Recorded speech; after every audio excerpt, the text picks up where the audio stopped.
అదరగొట్టే కారం రంగు రుచి ఆచి కారం పొడి. సో రష్యా అధ్యక్షుడు వ్లాదిమిర్ పుతిన్ ఇటు ఢిల్లీకి వచ్చారు, ఆయన వెళ్ళిపోయారు కూడా. బట్ పుతిన్ భారత పర్యటనలో ఇరు దేశాల మధ్య పలు కీలక ఒప్పందాలు కుదిరాయి. ఇంతవరకు అంతా బాగానే ఉంది, కానీ యుక్రెయిన్ వార్ విషయంలో పుతిన్ అనుసరిస్తున్న వైఖరిపై ప్రధానమంత్రి మోదీ అసలు ఎందుకు ప్రెషరైజ్ చేయలేదు? ఇటు యూకే కానీ, ఫ్రాన్స్, జర్మనీ సహా ఇతర యూరోపియన్ యూనియన్ దేశాలతో ఇప్పటికే మనకు సంబంధాలు దెబ్బతిన్నాయి కూడా. అయితే జాయింట్ స్టేట్మెంట్లో యుక్రెయిన్ వార్ ఇష్యూను ఎందుకు పెట్టలేదు అన్న ప్రశ్నలు ఇప్పుడు వినిపిస్తున్నాయి. ఇదే సమయంలో భారత విదేశాంగ విధానంపై సైతం కొన్ని దేశాలు విమర్శలు చేస్తున్నాయి. ఇదే ఇప్పుడు హాట్ టాపిక్గా మారింది. దీని గురించి మాట్లాడదాం. సిఎస్ సార్, ఇందాక మనం ఇటు మాట్లాడుకున్నాం, at the same time present మాట్లాడుకుంటే వార్కు సంబంధించి ఎందుకు ప్రైమ్ మినిస్టర్ క్వశ్చన్ చేయలేదు అనేది మేజర్గా ఇప్పుడు వినిపిస్తున్న వార్త. అంటే అప్పట్లో పీస్ వైపే మేము ఉంటాము అని చెప్పి, బట్ డైరెక్ట్గా వ్లాదిమిర్ పుటిన్తో మాట్లాడే అవకాశం వచ్చినప్పుడు వై డింట్ యూ క్వశ్చన్ అనేది మేజర్గా వినిపిస్తోంది వేరే దేశాల నుండి. ఎలా చూడాలంటారు ఈ క్వశ్చన్? ఎందుకు ప్రశ్నించలేదు అనుకోవాలి, మీరేమంటారు? ఇప్పుడు డిప్లొమసీలో నైసిటీస్ ఉంటాయి. మనము ఆ రష్యా ఇస్ అవర్ ఫ్రెండ్ను క్వశ్చన్ చేయం. ఫ్రెండ్తో మన సెంటిమెంట్స్, ఎమోషన్స్ పంచుకుంటాం. శత్రువును క్వశ్చన్ చేస్తాం, ప్రత్యర్థిని. ఎప్పుడు కూడా ఫ్రెండ్ను క్వశ్చన్ చేయం. ఫ్రెండ్తో ఈ ఎక్స్ప్రెస్ అవర్ కన్సర్న్. ఫ్రెండ్తో ఇబ్బందులు ఉంటే ఇంకో ఇబ్బందులు ఉన్నాయని చెప్తాం, కానీ క్వశ్చన్ చేయం. అందువల్ల రష్యాతో ఉన్న డిప్లొమసీ రిలేషన్స్లో మోడీ రష్యాను క్వశ్చన్ చేయాలి అన్నది కరెక్ట్ కాదు. రెండవది, it is not our war. భారతదేశానికి ఏం సంబంధం ఉన్న అంశమే కాదు. అది రష్యా ఉక్రెయిన్ల వార్. ఆ వార్కు రష్యా ఒక్కటే కారణమని ఇండియా భావించడం లేదు. రష్యా ఎంత కారణమో ఉక్రెయిన్ పశ్చిమ దేశాల వైఖరికి కూడా అంతే కారణము. ఎందుకంటే ఈ వార్ రావటానికి మూలం ఎక్కడుంది? రష్యన్ సెక్యూరిటీ ఇంట్రెస్ట్లకు ప్రమాదాన్ని తెస్తూ, రష్యన్ భద్రతకు ప్రమాదాన్ని తెస్తూ నాటో తూర్పు ఐరోపా వైపుగా విస్తరిస్తూ వచ్చింది సోవియట్ పతనం తర్వాత. సో ఆ తూర్పు యూరప్ వైపుగా నాటో విస్తరిస్తున్న ప్రతిసారి పుటిన్ అభ్యంతరం చెప్తూనే ఉన్నాడు ఈ లాస్ట్ 25 ఇయర్స్లో. ఇక ఉక్రెయిన్ విషయంకి వచ్చే వరకు no question of just opposing, మీ యాక్ట్ అని ముందే చెప్పాడు అమెరికా ప్రెసిడెంట్. అప్పటి ప్రెసిడెంట్ బైడెన్ కూడా చెప్పాడు. అయినా వాళ్ళు వినలేదు. ఉక్రెయిన్ కూడా నాటోలో చేర్చుకునే దిశగా అడుగులు వేయడం మొదలయ్యాక యుద్ధం స్టార్ట్ అయింది. ఇది మనం చెప్పడమే కాదు, ట్రంప్ కూడా చెప్తున్నాడు ఇదే కారణం అని. అందువల్ల ఇండియా ఈ పశ్చిమ దేశాలు, వెస్ట్రన్ కంట్రీస్ భావించినట్లుగా ఈ వార్కు కేవలం రష్యానే కారణము, ఉక్రెయిన్కు సంబంధం లేదు, వెస్ట్రన్ కంట్రీ సంబంధం లేదని మనం అనుకోవడం లేదు. అనుకున్నప్పుడు మనం ఒక్క రష్యాని ఎందుకు ప్రశ్నిస్తాం? ప్రశ్నిస్తే ఇద్దరిని ప్రశ్నించాలి. తర్వాత మోడీ ఉక్రెయిన్ వార్ ప్రస్తావించలేదు అనడం కూడా న్యాయం కాదు. జాయింట్ స్టేట్మెంట్లో లేదన్నది వాస్తవం. జాయింట్ స్టేట్మెంట్ ఇది పాలసీ స్టేట్మెంట్. కానీ మోడీ ప్రసంగంలో ఉక్రెయిన్ వార్ ప్రస్తావించాడు, స్పష్టంగా కూడా ఇచ్చాడు. మేము తటస్థంగా లేము ఉక్రెయిన్ వార్లో, మేము శాంతి వైపుగా ఉన్నాం, శాంతి కోసం జరిగే ప్రతి ప్రయత్నాన్ని సమర్థిస్తాం, కావాలంటే మా సహకారాన్ని కూడా అందిస్తామని మోడీ క్లియర్గా చెప్పాడు. సో అయినా రెండు దేశాధినేతలు కలిసినప్పుడు పంచాయతీ పెట్టుకోవడానికి కలవరు, బాక్సింగ్ చేసుకోవడానికి కలవరు. వాళ్ళు టీవీ ఛానల్లో షౌటింగ్ మ్యాచెస్లో పాల్గొనటానికి వచ్చిన రెండు రాజకీయ పార్టీల ప్రతినిధులు కాదు.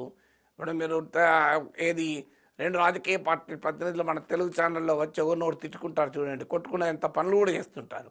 సో డిప్లొమసీ అలా ఉండదు. Diplomacy is not a shouting match. డిప్లొమసీలో ఉండేది ఏంటంటే అగ్రియబుల్ అంశాలపైన మాట్లాడుకుంటారు. డిసగ్రిమెంట్స్ ఉంటాయి. అందువల్ల ఉక్రెయిన్ వార్ పైన రష్యన్ పర్స్పెక్టివ్ వేరు, ఇండియన్ పర్స్పెక్టివ్ వేరు. అయినా పశ్చిమ దేశాలకు, అమెరికాకు అసలు హక్కెక్కడిది?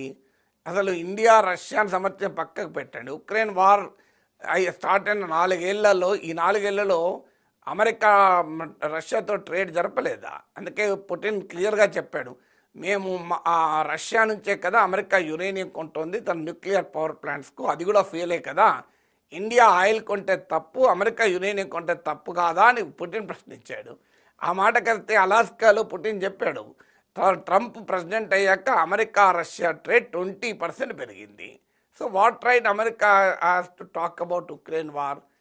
అసలు ఇప్పటికీ కూడా Russian liquefied natural gas LNG ఎక్స్పోర్ట్స్లో 51% యూరోపియన్ కంట్రీస్కి. అంటే వాళ్ళేమో ఎనర్జీ సప్లైస్ కొంటారు, మనమో కొనొద్దంటారు. What is this hypocrisy? అందువల్ల ఉక్రెయిన్ వార్కు మొదలు ట్రంప్ సపోర్ట్ చేస్తున్నాడో తెలుసుకుని మన తర్వాత సంగతి. ట్రంపే వెళ్ళి మా పుటిన్ కౌగిల్లో ఉండి పుటిన్ ఒడిలో పండుకొని మనల్ని అడిగితే ఎట్లా? మొదలు ట్రంప్ను పుటిన్ ఒడి నుంచి బయటికి లాగితే ఫ్రాన్స్లు, యూకేలు, జర్మనీ, తర్వాత ఇండియా సంగతి వస్తుంది. ట్రంప్ను ఒప్పించలేరు. ట్రంప్ పుటిన్ను నొప్పించడం చేత కాదు. ఉక్రెయిన్ను ఏం చేయాలో తెలియని ఒక అయోమయ పరిస్థితిలో ఉండి ఉరిమిరి మంగళ మీద పడ్డట్టు ఇండియా మీద పడుతున్నాడు అమెరికా, యూరప్. అసలు మనతో స్టార్ట్ కాలే యుద్ధం. మనం అడిగి యుద్ధం వాడు మొదలు పెట్టలే. మనం చెప్తే వాడు యుద్ధం ఆపడు. ఇప్పుడు మనం చెప్తే రష్యా యుద్ధం ఆపుతుందా? మనం చెప్తే ఉక్రెయిన్ యుద్ధం ఆపుతుందా? మనం చెప్తే నాటో ఎక్స్పాన్షన్ ఆగిపోతుందా? మనం చెప్తే అసీమునీని దగ్గర తీయద్దంటేనే ట్రంప్ ఇంటలేడు. సో ఎవరింటారు మనం చెప్తే? అందువల్ల మనం ఇండియా చెప్తే ఏదో రష్యా పుటిన్ వెంటనే ఇని ఉక్రెయిన్ వాళ్ళు ఆపుతారన్నంత భ్రమల్లో ఎందుకు ఉండాలి? అందువల్ల ఎవరి ఫారిన్ పాలసీ వారికి ఉంటుంది. మన నేషనల్ ఇంట్రెస్ట్ ఉన్న చోట అగ్రి అయిన అంశాలపైన వీళ్ళు అగ్రి. ఇప్పుడు ఇండియాకు చైనాకు సరిహద్దు వివాదం ఉంది, కానీ China is the largest trading partner of India. అప్పుడప్పుడు అమెరికా, అప్పుడప్పుడు చైనా ఉంటుంది, ఎక్కువ కాలం చైనానే ఉంటుంది. ఇవాళ I think even today after Trump tariffs China is the largest trading partner of India. మీరు గూగుల్లో కొట్టండి which is India's largest trading partner అని, ఆన్సర్ చైనా అని వస్తుంది. మరి చైనాతో మనకు సరిహద్దు వివాదం ఉంది కదా, గాల్వాన్లో జరిగింది కదా, 20 మంది భారతీయ సైనికులను పొట్టబెట్టుకుంది కదా చైనా. నిన్న కాక మన అరుణాచల్ ప్రదేశ్కు చెందిన ఒక మహిళను అసలు అరుణాచల్ ప్రదేశ్ ఇండియాలో లేదు చైనాలో ఉంది అని చెప్పి ఏర్పాట్లు ఆపలేదా?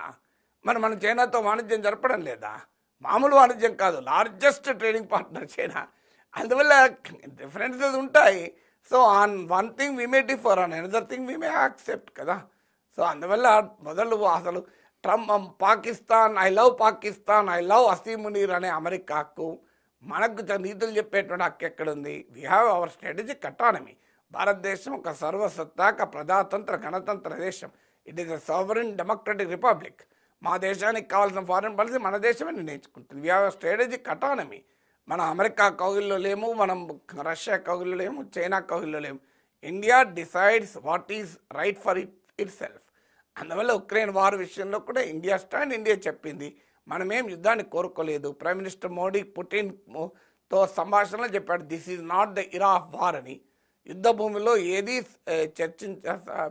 పరిష్కారాలు ఉండవు అని కూడా చెప్పాము. అయినా మన చేతిలో లేని అంశాలు, మనకు సంబంధించిన అంశాలకు కాదు, మన గడ్డ పైన జరగడం లేదు, మనం చెప్పినా ఎవరు వినేది లేదు. అలాంటప్పుడు ఎందుకు we will take our foreign policy interest